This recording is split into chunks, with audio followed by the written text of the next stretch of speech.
Կենտրոնի եթերը շարունակում է անցուդարձը, եկել ենք միասին ու կարճ ամփոփելու օրվա կարևոր իրադարձությունները Հայաստանից ու աշխարհից բարի երեկո։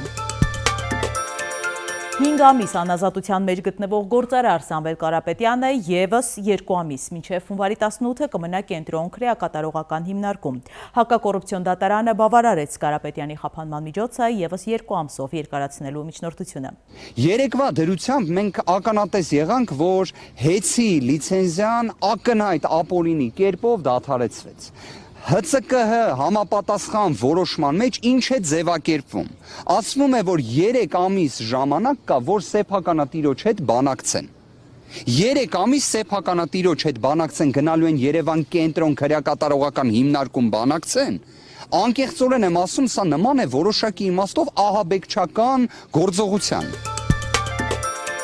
Հաղթանակ դաշինքը վաղարշապատում վերցնում է ավականու մանդատը, ասուլիսում հայտնել է դաշինքի առաջնորդ Սևակ Խաչատրյանը։ Նրա խոսքով ԿՊ-ն իր հիմնական ձայները խոյից է բերել, դրա համար էլ խոշորացրել են համայնքը։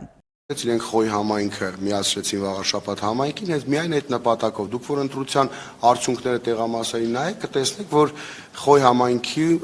իրենց հաղթանակը, այսպես ասած, ընտրապայքարը հիմնական ձայները բերել են խոյ համայնքից, խոշորացված համայնքից, որտեղ ունեցել են վարչական մեծ ազդեցություններ իրենց վարչական ղեկավարների, աշխատակիցների միջոցով։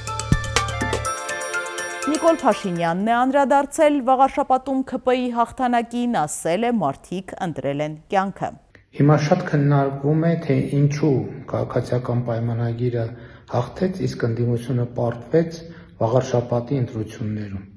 Սրա համար կա մեկ գլոբալ պատճառ, որովհետև ընդդիմությունը խոսում էր ապոկալիպսիսի, իսկ քաղաքացիական պայմանագիրը կյանքի մասին եւ մարդիկ պարզապես ընտրեցին կյանքը, մարդիկ պարզապես ընտրում են կյանքը եւ իմ համեստ կարծիքով այդպես լինելու է նաեւ 2026 թվականի խորհրդարանական ընտրություններում, որովհետև մենք դաժան փորձությունների միջով իրար հետ անցնելով ի վերջո ապոկալիպսիսը թողել ենք անցյալում։ Եվ այսօր ու առջևում միայն կյանքն է։ Պայթյուն վաղարշապատում տուն է փլուզվել, պատճառը գազի արտահոսքն է, փրկարարները փլատակներից դուրս են բերել, 76-ամյա տանտիրուհուն կյանքին վտանգ չի սպառնում։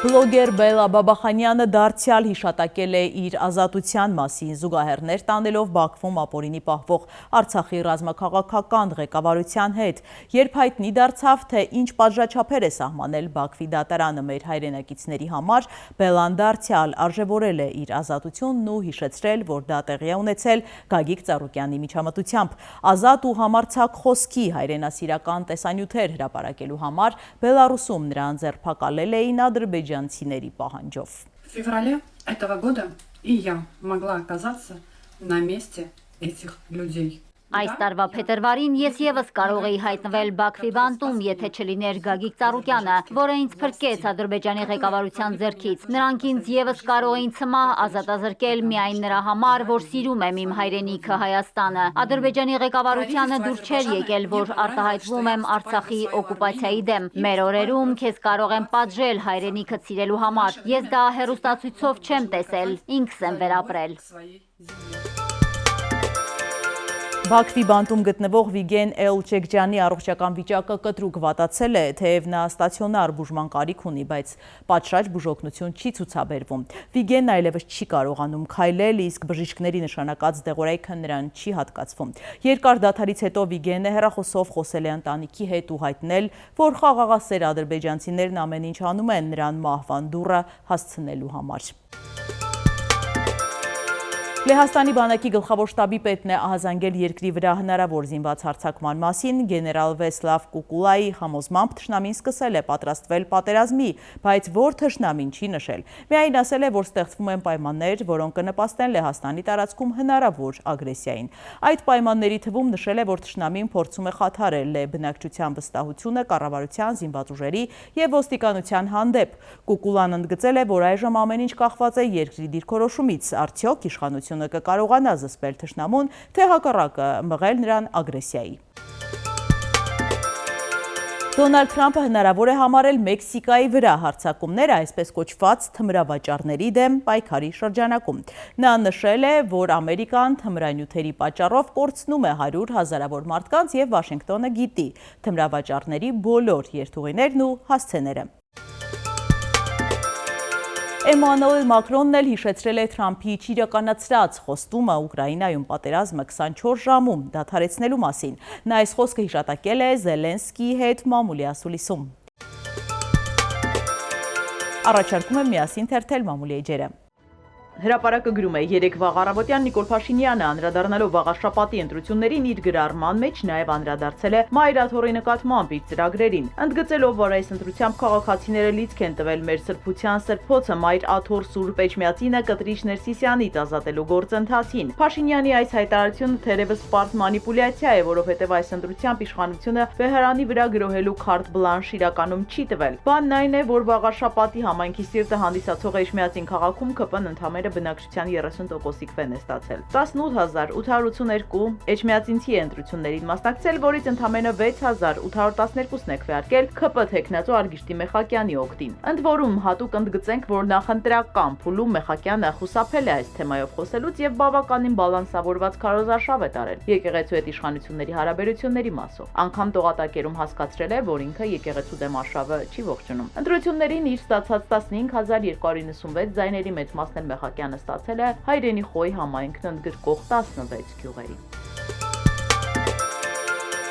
Ժողովուրդը գրում է, վաղաշաբաթի համայնքապետի ընտրությունները կարելի ասել ՔՊԱ-ականներին թևեր է տվել։ Այս ընտրությունները կարելի է ասել ՔՊԱ-ականներին թևեր են տվել։ Այս ընտրությունները կարող էին բավականին վճռորոշ լինել իշխանության շատ ներկայացուցիչների համար, ինչի պատճառով նրանք օրուգիշեր վաղաշաբաթում են անցկացրել Արգիշտի Մեխակյանին քաղաքապետ դարձնելու համար։ Բանն այն է, որ Փաշինյանը ԿՊ վարչության մի քանի ամսվա նիստերի ընթացքում անդադար կրկնել է, որ այս ընտրությունը կարող է ծառայել որպես լակմուսի թուղթ 2026 թվականի խորհրդարանական ընտրությունների համար։ Եթե իրենք պարտվեն Էջմիածնում, կնշանակի, որ խորհրդարանական ընտրություններում մեծամասնության ձայները չեն ունենալու։ Ու իշխանականները լծվել են աշխատանքի, սա նաև շատ կարևոր էր ՏԿ-նախարար Դավիթ Խուդատյանի համար, քանի որ ձախողման դեպքում այլևս չէր Շահի Փաշինյանի վստահությունը, իսկ 2026 թվականի խորհրդարանական ընտրությունների մարզային պատասխանատուի դերը Փաշինյանը Խուդատյանին է վստահել։ Վերջինս գիշերն ու ցերեկը մեկ էր արել, որպեսզի ապացուցի, որ ինքը ամենավստահելին է այդ հարցում։ Երեք ԿՊ-ում թեժ քննարկվում էր, որ Էջմիածնի հաղթանակը Մեխակյան Խուդատյան Արմավիրի մարզպետ Վահրամ Խաչատրյանինն է, իսկ ազգային ժողովի նախագահ Ալեն Սիմոնյանն ու էկոնոմիկայի նախարար Գևորգ Պապոյանը ամեն բան արեցին ցույց տալու համար, թե դա իրենց հաղթանակն է, ինչում ոչ մի ներդրում չեն ունեցել։ Հրապարակում նաև կարդում ենք, կառավարությունը շրջանառության մեջ է դրել արցախցիների բնակապահովման նոր նախագիծ, համաձայն որի նախատեսվում է վարձավճարի երկարաժամկետ մասնակի հատուցում եւ սոցաջակցություն Արցախից տեղահանված 1-ից 3 անդամ ունեցող ընտանիքներին, եթե նրանք բավարարում են բնակապահովման պետական աջակցության ծրագրի պայմաններին։ Նախատեսվում է 120 ամիս աջակցություն տրամադրել ընտանիքի յուրաքանչյուր անդամի համար 40,000 դրամ։ Սոցհարթակներում արցախցիներն իրենց դժգոհությունն են հայտնում, դեմ են բնակապահովման ծրագրի փոփոխությանը եւ նշում են, որ սա ծաղրը իրենց նկատմամբ ճիշտ կլինի կառավարությունն իրենց կորցրած անշարժ գույքի փոխհատուցման որոշում ընդունի առանց որևէ նախապայմանների։ Հրապարակը գրում է. Ազգային ժողովի Հայաստան խմբակցությունը Հայաստանում քաղբանտարկյալների եւ նրանց իրավունքների վերականգնման մասին հայտարարության նախագիծ է շրջանառության մեջ դրել։ Արձանագրել են Հայաստանում ժողովրդավարության հետ ընթացը, որի բաղկացուցիչ մասն են կազմում խոսքի, խղճի, հավատքի ազատությունների կոպիտ ոտնահարումները, ԶԼՄ-ների հանդեպ ճնշումները, շինծ ու քրեական գործերը, քաղաքական այլ հայացքներ ունեցող գործիչների նկատմամբ, ընտրովի արդարադատությունը, կոռուպցիայի անհանգստացնող մակարդակը։ Իշխանությունը ըստ ընդդիմության վերածվել է քաղաքական հետապնդումների, հալածանքների եւ հաշվեհարդարի բացահայտ գործիքի։ Հայտարարությունում հիշեցնում են, որ կալանք են կրում եւ դատապարտվել են հոգեվոր սպասավորներ, զոհված զինծառայողների հարազատներ, ընդդիմադիր քաղաքական գործիչներ, բարեգործներ, Արցախի պատգամավորներ, թիմ ներկայացուցիչներ եւ այլք։ Եվ վստահեցնում են, որ վերը թվարկված բոլոր անձինք ԵԽԽՎ սահմանված չափանիշներով քաղբանտարկյալներ են, որոնց ազատազրկումն իրականացվել է բացառապես քաղաքական դրդապատճառներով։ Ողջ մնալու մրցույթում Չինուհին 35 օր առնետ է կերել եւ նիհարել 14 կիլոգրամով, նա նախապես տապակել է կենթանուն, սակայն այդ զոհողությունը նրան հաղթանակ չի բերել, զբաղեցրել է միայն 3-րդ տեղը։ Նապոլեոն Բոնապարտի ադամանդյա զարդը, որը կրել է իր հայտնի երկգագաթանի գլխարկի վրա, աճուրդում վաճառվել է 4.4 միլիոն դոլարով։ Եվ եղանակ տեղումներ չեն սպասվում, ջերմաստիճանը 3 նիշով բարձրանում է։ Սիրելի հետևորդներ, եկեք կատարենք մի քանի պարզ քայլ մեր YouTube-յան ալիքը զարգացնելու համար։ Ձեզանից մի քանի վայրկյան է պահանջվելու, հավանում եք այս հաղորդաշարը եւ բաժանորդագրվում։